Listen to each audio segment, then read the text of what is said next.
اور عجیب و غریب سوچ کی عکاسی کرتا ہے۔ ہم جب صلیب کی بات کرتے ہیں تو صلیب ہمارے نزدیک یوحنا کی انجیل سے جب ہم سمجھنے کے لیے چلتے ہیں تو یوحنا بڑے خوبصورت الفاظ میں اس سچائی کو لے کر چلتا ہے۔ وہ یہ سمجھاتا ہے کہ خدا دنیا سے محبت کرتا ہے اور اپنی محبت کو، اگاپے کو جب وہ ہمارے ساتھ شیئر کرتا ہے تو کیونکہ وہ راست باز خدا ہے اس لیے اس میں محبت بھی موجود ہے اور اس میں صداقت بھی ہے اور اس کے ساتھ انصاف بھی موجود ہے۔ جی ضروری ہے کہ اس کی راست بازی اور اس کا انصاف ہمتاً وقت سب کا ساتھ میں مظہر ہو۔ اس مظہر کے لیے جب ہم دیکھتے ہیں، ہم بات کرتے ہیں، ہم سمجھنا چاہتے ہیں کہ یسوع نے صلیب ہی پر کیوں جان دی، تو اس کے لیے ہمیں پرانے عہد نامے کا ریفرنس، بہت سارے ریفرنس موجود ہیں، کلام بھرا ہوا ہے اس بات کے ساتھ، پیدائش کے پہلے ان الفاظوں کے ساتھ جہاں پر ہم دیکھتے ہیں کہ خداوند نے سب کچھ پیدا کیا، وہاں سے لے کر اور مکاشفہ تک، مکاشفہ کے آمین ثم آمین تک ہم یہ بات سمجھ پاتے ہیں کہ یہ سارے پزل کے پیسز ہیں جس کا محور اس بائبل مقدس جس کی 66 کتابیں ہیں، اس کا محور عالم جو ہے وہ صلیب ہے۔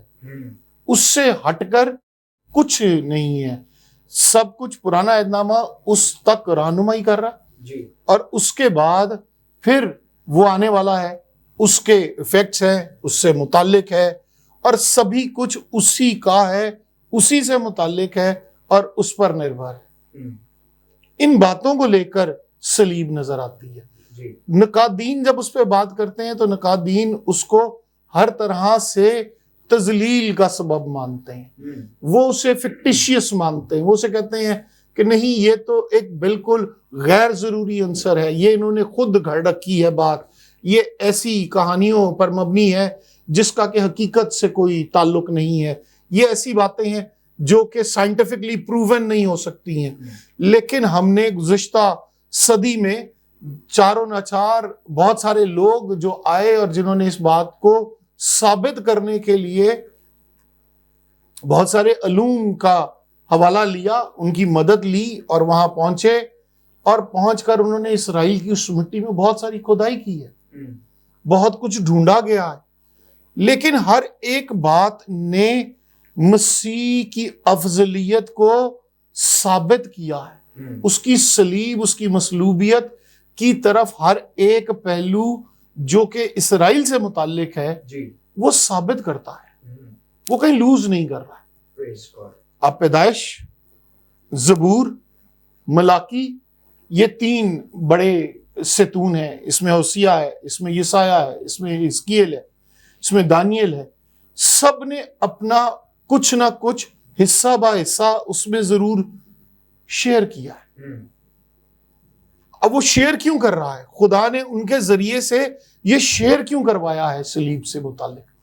مکمل تصویر نہیں دی ہے، مکمل بات اس نے نہیں دکھائی ہے، کیونکہ خدا کا جلال پوشیدگی کے سبب سے جلال پاتا ہے، اس نے پوشیدہ رکھا ہے ان باتوں کو، اور وقت کے ساتھ کلام میں لکھا ہے وقت کے پورے ہونے پر مسیح آیا۔ ہر ایک چیز وقت کے پورے ہونے پہ، ہنسنے کا وقت، رونے کا وقت، ہر بات کا وقت، یہ اتنا سا سچ اس کے لیے موجود تھا۔ جب سلیمان لکھ رہا تھا اتنا سا سچ تھا، ہر ایک بات کا وقت ہے، لیکن اس کی سچائی آ کر کھلتی ہے جہاں ہم یہ دیکھ پاتے ہیں کہ مسیح اپنے وقت پر آیا، وقت اس میں پورا ہوا جاتا۔ جب ہم اسی بات کو لے کر تھوڑا سا آگے بڑھتے ہیں تو ہم یہ دیکھ پاتے ہیں کہ اس ساری بات کے ساتھ بہت ساری چیزیں منسلک ہیں مسیح کے ساتھ، مسیح کی اس قربانی کے ساتھ، خدا کی محبت کے ساتھ اور خدا کے جسٹس کے ساتھ، خدا کے انصاف کے ساتھ۔ خدا نے جب اس کل کائنات کو پیدا کیا ہے، پیدائش کی کتاب کے ساتھ ہم اسے وثوق کے ساتھ دیکھتے ہیں، اس میں شواہد دیکھتے ہیں، وہاں سے لے کر ہم دیکھتے ہیں کہ جیسے جیسے وقت گزرتا جاتا ہے اور مقدس موسیٰ اسے جس طرح تحریر کروائی گئی ہے، جیسے اس نے لکھا ہے، اس پر بہت کچھ لوگوں نے کہا ہے، بہت کچھ لکھا گیا ہے۔ بائبل ایک واحد ایک ایسی کتاب ہے جس کے نقادین اس کے حق میں بات کرنے والوں سے زیادہ شور مچا رہے ہوتے ہیں اور خوب شور مچاتے ہیں. یہ ثابت کرنا چاہتے ہیں کہ یہ صرف لفظوں کا انبار ہے. لیکن ہم یہ دیکھتے ہیں کہ جا بجا سال با سال وقت پر خدا ہر ایک پنے کو الٹتا ہے اور سب کچھ سامنے ثابت کر دکھاتا ہے. اور وہ جو اس نے ثابت کیا ہے وہ ہے اس کی صلیب کی محور کو سٹیپ بائی سٹیپ، قدم با قدم ہم میں سے ہر ایک کی زندگی کے لیے اور تواتر کے ساتھ اس کے ابتدا اور اس کے انجام تک، جسے ہم سمجھنا چاہتے ہیں کہ نہیں اس سے آگے کیا ہے، کیونکہ انسان کا تجسس اس کو ابھارتا رہتا ہے کہ اس سے آگے کیا اور خدا کیا چاہتا ہے اور خدا کیا کر رہا ہے. تو صلیب ہی کیوں ہے؟ میں واپس آپ کے سوال تک رہا ہوں. تو پھر جب محبت کر لی انسان سے تو پھر صلیب کیوں دے دی؟ بیٹے کو صلیب کیوں دے دی؟ کیا بیٹے سے محبت نہیں تھی؟ پھر کیا خدا واقعی وہاں پر راست یا محبت کرنے والا باپ نظر آتا ہے؟ آپ تو اسے باپ کہتے ہیں، آپ اسے بتاتے ہیں کہ نہیں جی ہاں وہ باپ ہے. لیکن ہم آگے چل کر صلیب، اگر آپ تھوڑا سا ایک پوائنٹ کے ساتھ میں اسے ضرور ڈسکرائب کرنا چاہوں گا. جیسے رومیو کی کتاب اس کے 6 باب اس کی 23ویں آیت میں لکھا ہے کہ گناہ کی مزدوری موت ہے، سب نے گناہ کیا اور خدا کے جلال سے محروم ہے. تو جب اس نے دنیا بنائی ہے، کائنات اس نے تخلیق کی ہے اور انسان کو بنایا، اور انسان نے کیا کیا؟ انسان نے وہ فیورٹزم لیا ہے، وہ آنکھوں کی راہ لی ہے، اس نے وہ ڈیسیجن لیا ہے. اس ڈیسیجن نے سب کچھ آئندہ آنے والے دنوں پر جو کچھ مرکوز ہو رہا تھا اس کائنات میں، اس کے فیصلہ جات ہے، اس سے متعلق ہے. لوگ بہت کچھ کہتے ہیں، بہت کچھ کہا جاتا ہے، نقاد کہتے ہیں نہیں یہ تو غلط ہے.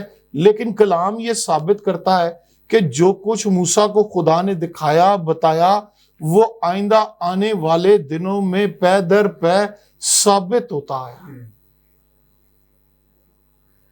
اور وہ ثبوت کے طور پر کلام کی نبوتیں پوری کرتا آیا.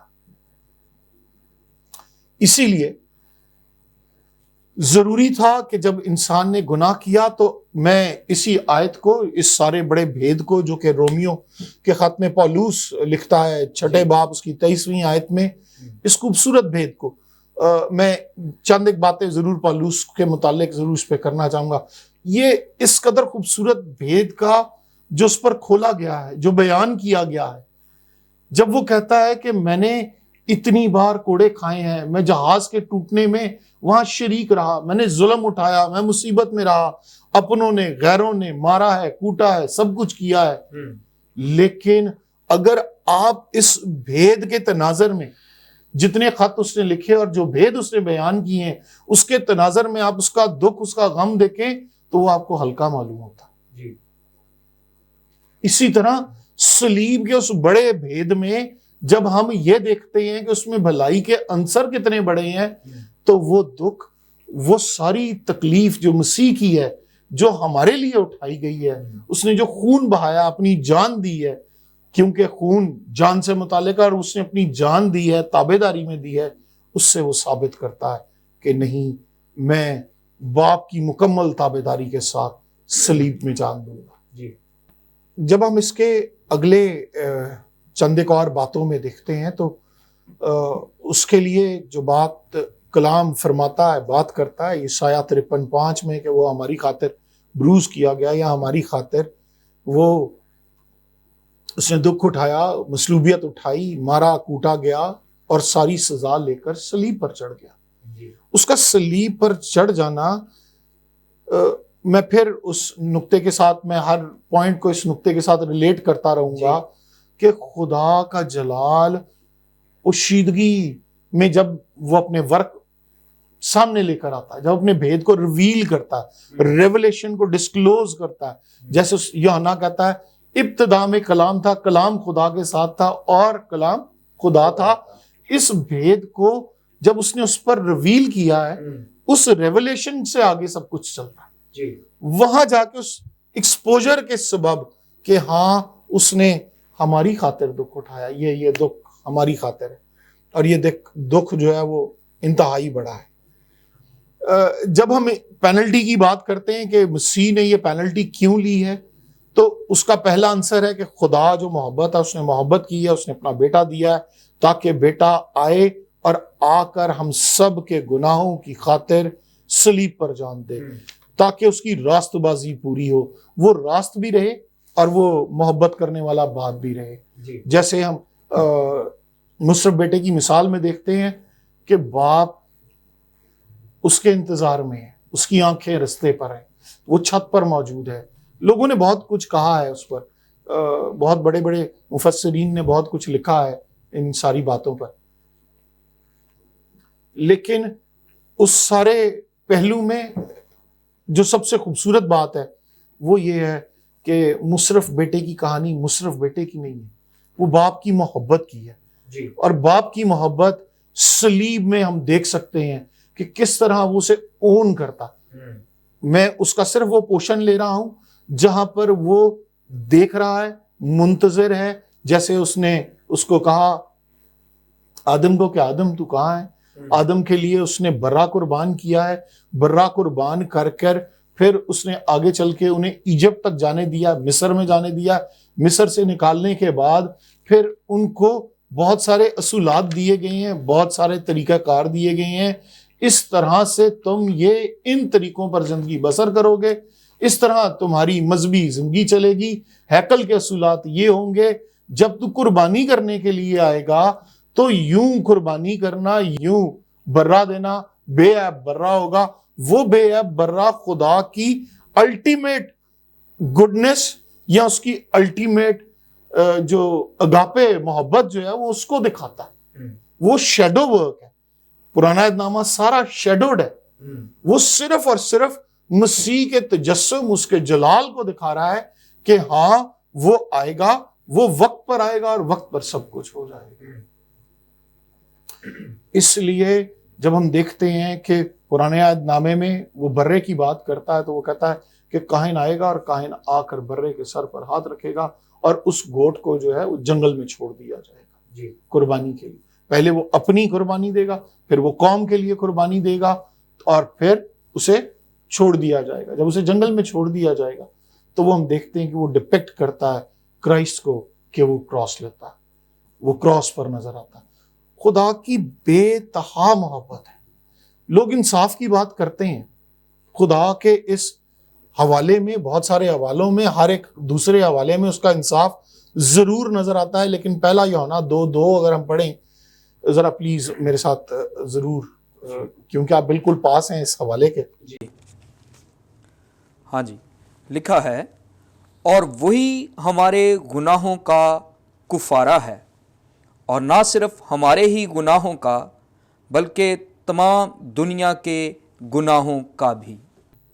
تمام دنیا کے گناہوں کا بھی وہی کفارہ جی۔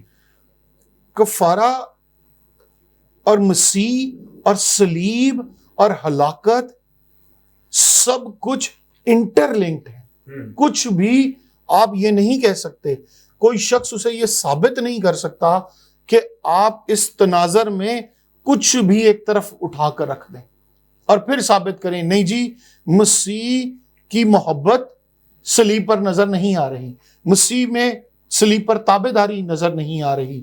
نہیں، وہاں پر تو ہم یہ دیکھتے ہیں کہ نہیں، صلیب تو اس نے اس لیے اٹھا لی کیونکہ نقادین کہتے ہیں اس لیے کہ زبردستی خدا نے کہا تھا، اس لیے اس نے وہ صلیب اڈاپٹ کر لی تھی جی۔ وہ تو مجبور تھا، وہ گتسمنی کے باغ میں کہہ رہا تھا اگر ہو سکے تو مجھ سے ٹال دے یہ پیالہ، میں نہیں لینا چاہتا۔ لیکن در حقیقت ہم یہ دیکھتے ہیں کہ اس کی اس محبت میں، کیونکہ تھوڑا سا اگر ہم پیچھے آتے ہیں تو جو ڈاکٹرائن آف امپیوٹیشن ہے وہ نظر آتی ہے۔ جیسے ابھی ہم برے کی بات کر رہے تھے کہ برے کے سر پہ کاہن جب ہاتھ رکھتا اور اس کو چھوڑ دیتا اپنے گناہوں کی خاطر تو اس کے سب گناہ اس پر منتقل ہو جاتے اور ان کے منتقل ہونے کی وجہ سے یہ مانا جاتا کہ وہ پیورٹی میں، راست بازی میں آ جائے گا۔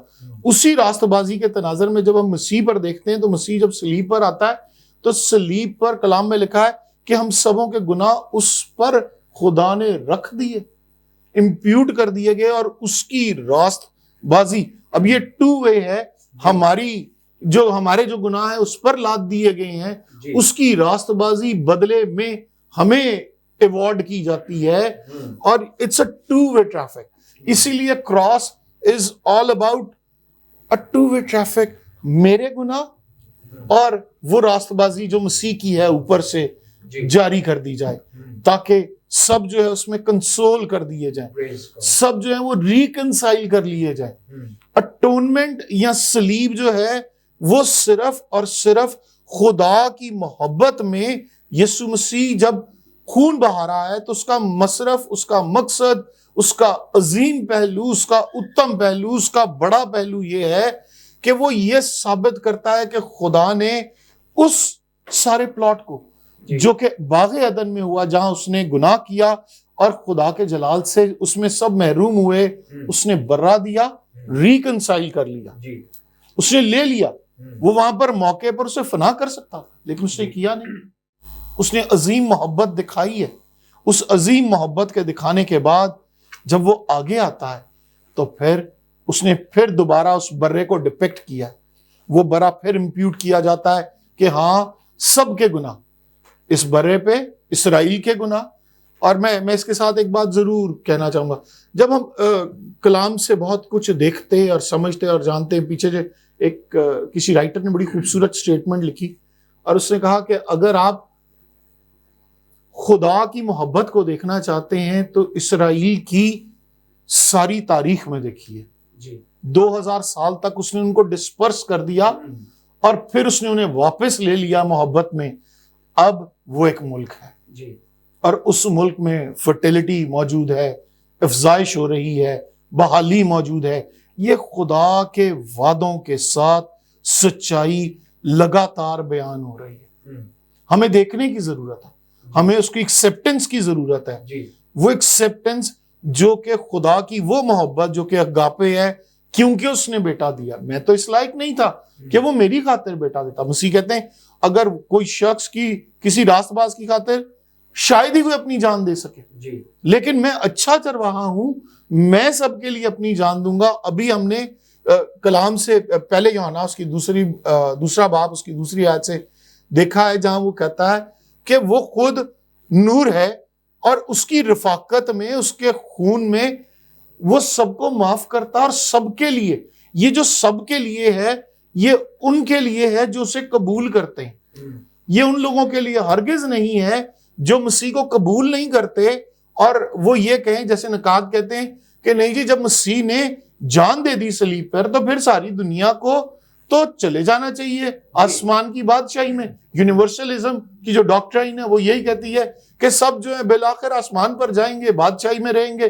لیکن جب ہم اس کے تھوڑی سی باریک بینی اس کے ساتھ کرتے ہیں اور کلام کے حوالوں کے ساتھ دیکھتے ہیں تو کلام کی اس آیت اور دوسرے حوالوں کے ساتھ ان کی پرکھ پہ وہ پورا ہی نہیں اترتا. اور کیونکہ وہ پورا نہیں اتر رہا، یہ ڈاکٹرائن پوری نہیں اترتی، اسی لیے اس کی اپلیکیشن نہیں ہوتی. اس لیے جو کوئی اس پر ایمان لائے گا، the one who confess, the one who believes, the one who retains. ایمان لانا ایک decision making of love. It's more than that. آپ اپنے آپ کو سرنڈر کرتے ہیں اپنی ول کو، یہ جانتے ہوئے کہ جب میں گناہ گار تھا تو خدا نے میری خاطر جان دے دی. اس نے اپنا بیٹا دیا جس نے میری خاطر سب کچھ لے لیا. جب ہم پہلا یوحنا اس کا پہلا باب اور پلیز اس کی 7ویں آیت دیکھتے ہیں. ہم پہلا کرنتھیوں اس کا پہلا باب اس کی 30ویں آیت، فلپیوں اس کا 3 باب اس کی 9 آیت، رومیوں اس کا 5 باب اس کی 19ویں آیت میں دیکھتے ہیں تو اس ساری خوبصورتی کو ہم یوں جان پاتے ہیں. اس لیے میں نے کہا کہ وہ سارے دکھ جو پالوس نے اٹھائے، جو پترس نے اٹھائے، جو عظیم ان تمام رسولوں نے اٹھائے، باقی لوگوں نے اٹھائے، خدا کے اس خوبصورت محبت کے آگے. اس لیے وہ کہتا ہے کیا یہ دنیا کے غم اور دکھ اس لائق ہیں کہ وہ ہمیں مسیح کی محبت سے جدا کر سکتے ہیں؟ اتنا بڑا بھید مجھے مل گیا ہے، اس قدر بڑا خوبصورت خزانہ مجھے مل گیا جس کے لیے مسیح نے کہا تھا کہ ہاں ایک شخص کو کیا مل گیا؟ زمین میں خزانہ مل گیا، جو کچھ اس کا تھا اس نے بیچا اور بیچ کر اس کو لے لیا. اور وہ خدا کی عظیم محبت جو مسیح میں ہے وہ لے لی. دا ایکسیپٹنس، جب لوگ اس کو ایکسیپٹ کرتے ہیں اور آگے لے کر چلتے ہیں. اور اسی کے ساتھ اس ڈاکٹرین کے ساتھ میں 2 سے 3 کچھ اور پہلو ضرور اس کے ساتھ ایڈ کرنا چاہوں گا. اور وہ ہیں کہ مسیحی کیوں، یسایہ کیوں نہیں، موسیٰ کیوں نہیں، جی موسیٰ کو صلیب کیوں نہیں دے دی گئی، جی جی داؤد کو صلیب کیوں نہیں دی گئی، ایلیا کو کیوں نہیں صلیب دے دی گئی، کسی انسان کو کیوں نہیں دی گئی، کسی راست باز کو دی جاتی صلیب، اس کے لیے مسیح کو کیوں نیچے اتارا گیا. وہ اس لیے اتارتا ہے کہ یہ سارا کچھ میں اس آیت کے ساتھ اسے ریلیٹ کر رہا ہوں کہ وہ کہتا ہے خدا نے دنیا سے ایسی محبت رکھی. میں نے کسی رائٹر کو پڑھا اور مجھے اس نے بڑا انسپائر کیا. اس نے کہا آپ اگاپے پہ کچھ بھی لکھ دیں، اس کو بیان کرنے کے لیے آپ کسی بھی طرح کوئی بھی کامنٹ اس پہ لکھ دیں، لیکن آپ ابدیت میں خدا کے اگاپے کو کیسے بیان کر سکتے ہیں؟ It's too big, it's too humongous. وہ اتنا بڑا ہے کہ آپ اس کی محبت کو لفظوں کے چھوٹے کوزے میں نہیں بند کر سکتے. سمندر کیسے آپ کوزے میں کریں گے؟ اسی طرح آپ خدا کی محبت کو نہیں کر پاتے. یہ جو آپ صلیب میں دیکھتے ہیں، میں اور آپ صلیب کے لیے دیکھتے ہیں، اس لیے وہ کہتا ہے اس نے ایک لوتا بھیجا جو کہ ہر ایک گناہ سے مبرا تھا. اس نے کہا کون تم میں سے مجھ پہ گناہ ثابت کر سکتا ہے؟ جی تاریخ اس بات کو بیان کرتی ہے، رومی تاریخ اس کو بیان کرتی ہے، لاطینی تاریخ اس کو بار بار سب نے لکھا ہے، بہت سارے مفسرین نے اس کو آگے بیان کرنے کے لیے بتایا ہے. لیکن مسیح کو اس نے جب چنا ہے، اس لیے کہ مسیح کو چنا گیا، مسیح کو بھیجا گیا تاکہ وہ جو اس پر افسیوں 1:4 کے مطابق جو اس پر ایمان لائیں گے، یقین کریں گے، چوزن ون جو ہیں وہ اس فاؤنڈیشن میں چلیں گے. جب ہم کلسیوں 2:15 میں دیکھتے ہیں کہ مسیح ہماری خاطر جو ہے اس نے ان کے اختیار والوں کو، اور جب صلیب پر وہ جان دیتا ہے تو پولس کہتا ہے کہ اس نے صلیب پر کیلوں کے ساتھ جڑ دیا. تمام ہوا. اس کا وہ تمام ہوئے کا سٹیٹمنٹ جو ہے، وہ جو کیلوں پر اس نے جڑا ہے، وہ اس بات کا سرے عام کھلے عام اس کی وہ منظر کشی کرتا ہے. عبرانیوں کا لکھاری اور عبرانیوں 10:12 میں وہ کہتا ہے لیکن یہ شخص ہمیشہ کے لیے گناہوں کے واسطے ایک ہی قربانی گزران کر خدا کی داہنی طرف جا بیٹھا اور اسی وقت سے منتظر ہے کہ اس کے دشمن اس کے پاؤں تلے کی چوکی بنے. This is the ultimate goal for the second coming. یہ صلیب کا جو منظر ہے، صلیب جو ہے، ہم صرف یہ نہیں کہہ سکتے کہ صلیب جیسے پہلے کرنتھیوں اس کے 15 باب میں لکھا ہے، چنانچہ میں نے سب سے پہلے تم کو وہی بات پہنچا دی جو مجھے پہنچی تھی کہ مسیح کتاب مقدس کے مطابق ہمارے گناہوں کے لیے ہوا اور دفن ہوا اور تیسرے دن کتاب مقدس کے مطابق جی اٹھا. صرف یہ نہیں ہے،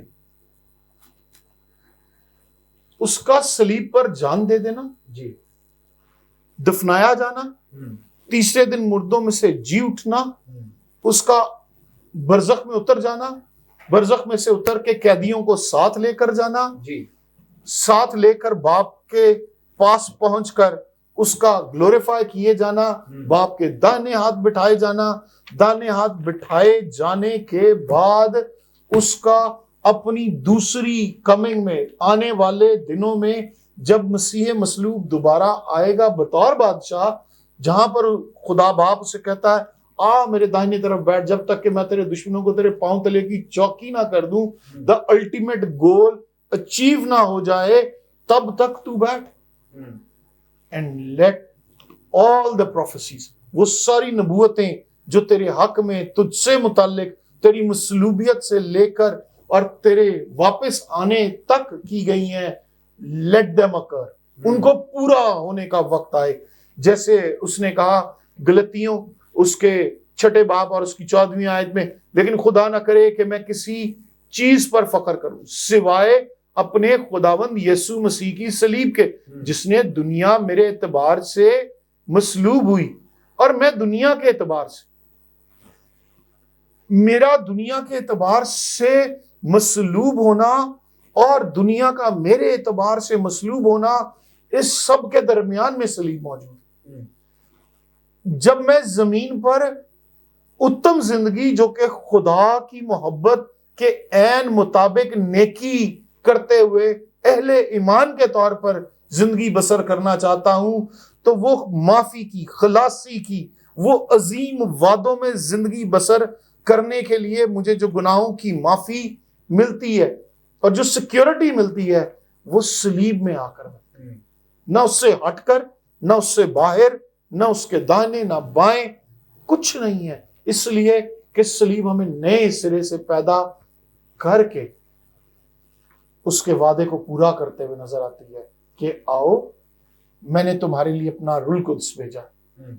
روح القدس کا آنا اور پھر پانی کا بپتسمہ، آپ کا خدا کی راست بازی میں شرکت کرنا، اس یگانگی میں بڑھ جانا اور ایمان کے مصنف یسوع مسیح کا اس ساری باتوں کو ہو بہو ثابت کرنا آگے چل کے ہمیں اس لیے چلتا ہے تاکہ ہم مسیح جیسی حلیمی اور نرم مزاجی کے ساتھ خدا میں بڑھ سکیں۔ جی تھینک یو سو مچ پادری صاحب، خداوند آپ کو برکت دے۔ بڑا ہی خوبصورت اور مفصل جواب اور بڑی خوبصورتی کے ساتھ آپ نے اس بات کی تعلیم کو ہمارے ساتھ شیئر کیا کہ یسوع مسیح کیوں مصلوب ہوئے۔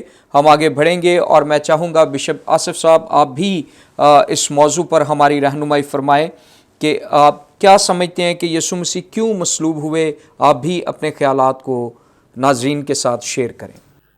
Thank you very much pastor مصور صاحب، میں شکر گزار ہوں فیتھ ٹی وی کا اور پاسٹر سسٹر جان برکت کا کہ ایک بار پھر آپ نے موقع دیا تاکہ اس پروگرام زندگی کی باتوں کے وساطت سے ہم لوگ خدا کے کلام کی سچائیوں کو لوگوں کے ساتھ شیئرنگ کر سکیں۔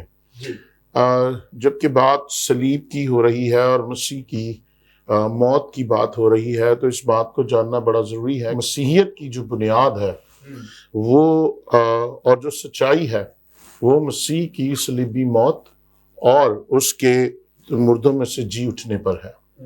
اور یہ بڑا اہم سوال ہے میرے اور آپ کے لیے کہ کیوں یسوع مسیح کو مرنا پڑا؟ کیا وجوہات ہیں کہ یسوع مسیح ہوا؟ ہمارا باپ جو ساری کائنات کا خالق اور مالک ہے، جو رحم سے، ترس سے، محبت سے بھرا ہے، وہ نسل انسانی کو ویسے بھی معاف کر سکتا ہے اور ویسے بھی وہ انہیں بچا سکتا ہے، لیکن اس کے باوجود ایسی کیا وجہ ہے کیوں یسوع مسیح کو، اسے اپنے اکلوتے بیٹے کو اس روئے زمین پر بھیجنا پڑا کہ وہ موت کا مزہ چکھے؟ اور اس بات کو سمجھنے کے لیے، جاننے کے لیے ضروری ہے کہ ہم خدا کی محبت کو سمجھیں اور مسیح کی موت کے معنوں کو سمجھیں کہ کیا وجوہات ہیں، اور میں چاہتا ہوں کہ چند وجوہات جو ہے وہ آج ہم لوگ خدا کے کلام سے سیکھیں۔ اور پہلی وجہ جو ہے وہ ہم خدا کی کلام میں سے دیکھتے ہیں کہ مسیح کی موت جو ہے وہ ہمارے گناہ کی اجرت تھی یا وہ ہمارا عوضی ہوا، یعنی اس نے ہمارے گناہوں کی قیمت ادا کی۔ اور جیسا ابھی پاسٹر ہارون نے بڑے مفصل طریقے سے اس چیز کو بیان کیا اور انہوں نے اس بات کو بتایا کہ پولس رسول رومیو کی کلیسیا کو 6 باب کی 23ویں آیت میں یہ لکھتے ہوئے کہتا ہے کیونکہ گناہ کی مزدوری موت ہے۔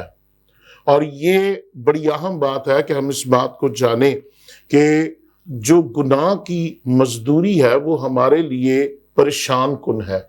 جیسے ہی آدم اور حوا نے پہلا گناہ کیا، یہ موت کی جو تلوار تھی یہ ہمارے اوپر لٹکنی شروع ہو گئی گناہ کے سبب۔ اور ہم لوگ یہ جانتے ہیں اور اس بات کو سمجھتے ہیں کہ جیسے ہی ہم گناہ کرتے ہیں ہم خدا کی حضوری سے باہر کر دیے جاتے ہیں، جیسے آدم اور حوا کو عدن سے نکال دیا گیا۔ اور پھر ہم لوگ پولس رسول کو جو ہے کرنتھیوں کی کلیسیا کو لکھتے ہوئے دیکھتے ہیں 3 باب کی 23ویں آیت میں کہ سب نے گناہ کیا اور وہ خدا کے جلال سے محروم ہو گئے۔ سو یہ بڑی اہم بات ہے کہ ہم لوگ اس بات کو جانیں کہ ہمارا گناہ کرنا ہمیں خدا کی حضوری سے نکال دیتا ہے، خدا کی معموری سے دور کر دیتا ہے۔ گناہ ہمیں موت کی طرف لے کر جاتا ہے، گناہ ہماری زندگی کو اذیت کی طرف، دکھ کی طرف، مصیبت کی طرف لے کر جاتا ہے۔ مگر خدا کے کلام نے ایک بڑی اہم بات لکھی ہے، اور وہ میرے اور آپ کے لیے اور ہم سب کے لیے ہے کہ خدا کسی کی ہلاکت نہیں چاہتا۔ خدا ہماری ہلاکت سے خوش نہیں ہوتا، خدا ہماری ہلاکت کو پسند نہیں کرتا، اور اسی لیے وہ چاہتا ہے کہ ہم سب بچ جائیں۔ اور بائبل ہمیں یہ بتاتی ہے اور شریعت بھی اس بات کا تقاضا کرتی ہے کہ ہر گناہ کا جو ہے وہ کفارہ ادا کیا جائے۔ اگر آپ بچنا چاہتے ہیں، معافی چاہتے ہیں، تو اس کا کفارہ بھی ہمیں ادا کرنے کا جو ہے وہ بتایا گیا۔ پرانے عہد نامہ میں ہم دیکھتے ہیں کہ کفارہ جو ہے، گناہ کا کفارہ ادا کیا جاتا تھا، اور کفارہ بھی وہ جو بے عیب ہو، خود بے عیب ہو۔ اور یہ بڑا ضروری ہے کہ اگر آپ کفارہ ادا کر رہے ہیں تو ضروری ہے کہ آپ خود بھی ایک ایسی حالت میں ہوں جس کا خود کفارہ ادا کرنا نہ پڑے، بلکہ کفارہ ادا کرنے والا جو ہے وہ خود بے عیب ہو، پاک ہو۔ اور اسی لیے انسان کا کفارہ دینے کے لیے ضروری تھا کہ وہ کفارہ ادا کرے جو خود گناہ سے نا واقف ہو، جو خود پاک ہو، جو خود جو ہے بے عیب ہو۔ اور اسی لیے کفارہ ادا کرنے کے لیے، ہمارے گناہوں کی قیمت ادا کرنے کے لیے یسوع مسیح اس دنیا میں آیا تاکہ وہ اپنے خون کے وسیلے جو ہے میری اور آپ کی قیمت ادا کرے۔ تو اس لیے یہ بات بائبل جو ہے ہمیں بتاتی ہے کہ خداوند یسوع مسیح کا مرنا، اس کا مصلوب ہونا، وہ ہماری قیمت ادا کرنا تھا، کہ اس نے اپنے خون کے وسیلے ہمارے گناہوں کی قیمت ادا کی۔ اور یوحنا کی انجیل اگر پہلا باب اور اس کا 14ویں آیت ہم دیکھیں تو وہاں پہ یہ لکھا ہے کہ کلام مجسم ہوا اور فضل اور سچائی سے معمور ہو کر ہمارے درمیان رہا، اور ہم نے اس کا ایسا جلال دیکھا جیسا باپ کے اکلوتے کا، جو کہ یسوع مسیح انسان بن کر اس دنیا میں آیا۔ اور ہم لوگ یہ دیتے ہیں کہ انسانی زندگی میں رہتے ہوئے اس نے پوری انسانیت کے لیے جو ہے یہ کفارہ ادا کیا، یہ قیمت ادا کی۔ سو پہلی بات تو یہ ہے کہ یسوع مسیح کا مرنا میرے اور آپ کے گناہوں کی قیمت تھی۔ دوسری بات جو بڑی ضروری ہے، اور وہ ہے یسوع مسیح اس لیے ہوا تاکہ میں اور آپ اپنے گناہوں سے معافی حاصل کر سکیں۔ وہ ہمیں معاف کرنے کے لیے ہمارے گناہوں کو وہ ہوا تاکہ ہم اس لعنت سے بچ سکیں۔ اور ہم لوگ یہاں پر دیکھتے ہیں عبرانیوں کے خط کے 9ویں باب کی 22ویں آیت، تو یہاں پر لکھا ہے اور تقریباً سب چیزیں شریعت کے مطابق خون سے پاک کی جاتی ہیں اور بغیر خون بہائے معافی نہیں۔ یعنی اگر مسیح نہ مرتا، اگر مسیح خون نہ بہاتا تو پھر میری اور آپ کی معافی نہیں تھی۔ ضروری ہے کہ ہمارے گناہوں کے کفارے کے لیے وہ اپنا خون بہاتا، وہ اپنی جان کو دکھ دیتا، وہ اس موت کو جو صلیبی موت ہے وہ اسے برداشت کرتا، اور اس نے ایسا ہی کیا۔ اور جیسا بھی بھائی نے یوحنا کے پہلے خط کے 2 باب کی 2 آیت کو کوڈ کیا، اور وہاں پر یہ لکھا ہے اور وہی ہمارے گناہوں کا کفارہ ہے، اور نہ صرف ہمارے ہی بلکہ تمام دنیا کے گناہوں کا۔ تو یہ بڑی ضروری بات ہے۔ اس بات سے ظاہر ہوتا ہے کہ مسیح کی موت نے ہمارے گناہوں کی معافی کو یقینی بنا دیا، کہ اس نے جو صلیبی موت گوارا کی وہ اس لیے کہ میں اور آپ معاف کیے جائیں۔ کیونکہ عبرانیوں کے 10ویں باب کی 14ویں آیت میں یہ لکھا ہے کہ ممکن نہیں کہ بیلوں اور بکروں کا خون جو ہے وہ گناہوں کو دور کرے، اور میرے اور آپ کے گناہوں کو دور کرنے کے لیے یسوع مسیح نے اپنے خون کو پیش کیا تاکہ اس کے خون کے وسیلے میرے اور آپ کے گناہ جو ہیں وہ دور کیے جائیں۔ یہاں اس حقیقت کو جاننا ضروری ہے کہ اگر دنیا میں گناہ نہ آتا تو پھر مسیح کی موت کی کوئی ضرورت نہیں تھی، لیکن چونکہ دنیا میں گناہ آیا تو ضروری تھا کہ جو دنیا میں گناہ آیا اسے مکمل طور پر مٹانے کے لیے مسیح نے اپنے آپ کو پیش کیا تاکہ اس کی موت کے وسیلے ہمارے گناہ جو ہیں وہ مٹائے جائیں۔ تیسری بات جو بڑی اہم ہے، اور یہ میرے اور آپ کے لیے عزیزو ہمیں اس بات کو جاننا ہے اور اسے اپنی زندگی میں حاصل کرنا ہے۔ مسیح اس لیے ہوا تاکہ میں اور آپ ہمیشہ کی زندگی پائیں، اور جب اٹرنل لائف کی بات ہوتی ہے تو یہ کوئی چھوٹی بات نہیں ہے، یہ بڑی اہم بات ہے۔ اگر ہم یوحنا کی انجیل اس کا 3 باب اور 16 آیت پڑھیں تو وہاں پر لکھا ہے کہ خدا نے اس دنیا سے ایسی محبت رکھی کہ اس نے اپنا اکلوتا بیٹا بخش دیا تاکہ جو کوئی اس پر ایمان لائے وہ ہلاک نہ ہو بلکہ ہمیشہ کی زندگی پائے۔ یسوع کے کفارے کے بغیر یا قربانی کے بغیر ہمارے لیے ابدی زندگی حاصل کرنا ناممکن ہے۔ اگر کوئی ہمارے گناہوں کی قیمت ادا نہ کرتا، یعنی اگر یسوع مسیح ہمارے گناہوں کی قیمت ادا نہ کرتا تو پھر ہمارا وجود ہی ختم ہو جاتا، ہم ہمیشہ کے لیے مٹ جاتے۔ لیکن یسوع مسیح کے گناہوں کا کفارہ ادا کرنے کے باعث اور اس کے خون کے بہائے جانے کے باعث ہمیں چند سالوں کی نہیں بلکہ ہمیشہ کے لیے یہ موقع دے دیا گیا کہ ہم ہمیشہ زندہ رہیں۔ اور اسی لیے یوحنا کی انجیل میں یہ بات لکھی ہے کہ گو تو مر جائے تو بھی تو زندہ رہے گا۔ جو کوئی اس پر ایمان لائے، اس کی الوہیت پر، اس کی پیدائش پر، اس کی پاکیزگی پر، اس کی مصلوبیت پر اور اس کے دوبارہ جی اٹھنے پر، تو بائبل کہتی ہے کہ وہ ہمیشہ کی زندگی پائے گا۔ چوتھی بات، مسیح کی مصلوبیت کی وجہ وہ خدا اپنے خاندان کی بنیاد رکھتا ہے اور خدا اپنے خاندان کو بڑھاتا ہے۔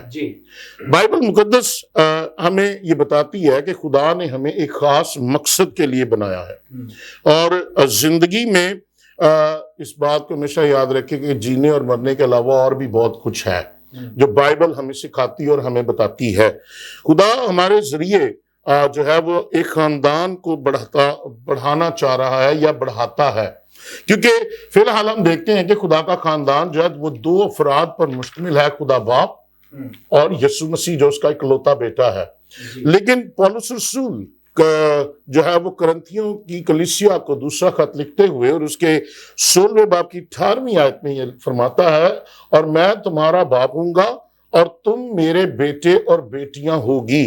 یہ خداوند قادر مطلق کا قول ہے، یعنی خداوند یسوع مسیح کی مصلوبیت ہمیں خدا کے ساتھ رشتے میں پیوستہ کرتی ہے اور ہم اس کے بیٹے اور بیٹیاں بن جاتے ہیں اور اس کے خاندان کی بڑھوتی ہوتی ہے۔ اور 5ویں بات جو خدا مجھے اور آپ کو دینے جا رہا ہے وہ ہے یسوع مسیح کا مرنا ہمیں راست باز زندگی گزارنے کے قابل بناتا ہے۔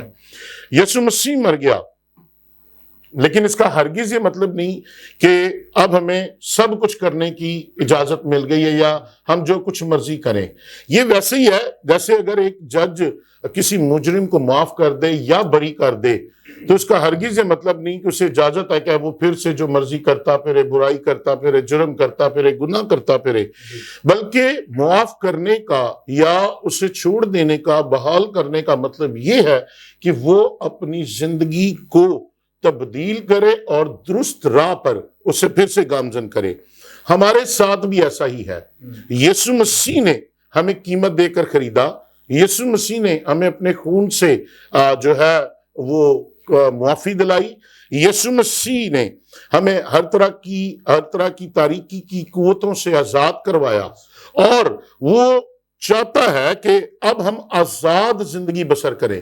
لیکن یہ آزادی ہمیں اس لیے نہیں ملی کہ اب ہم پھر سے جو مرضی کرتے پھرے، بلکہ یہ آزادی اس لیے ہے کہ ہم یسوع مسیح کی مانند، اس کی مرضی کی مانند اپنی زندگی بسر کریں۔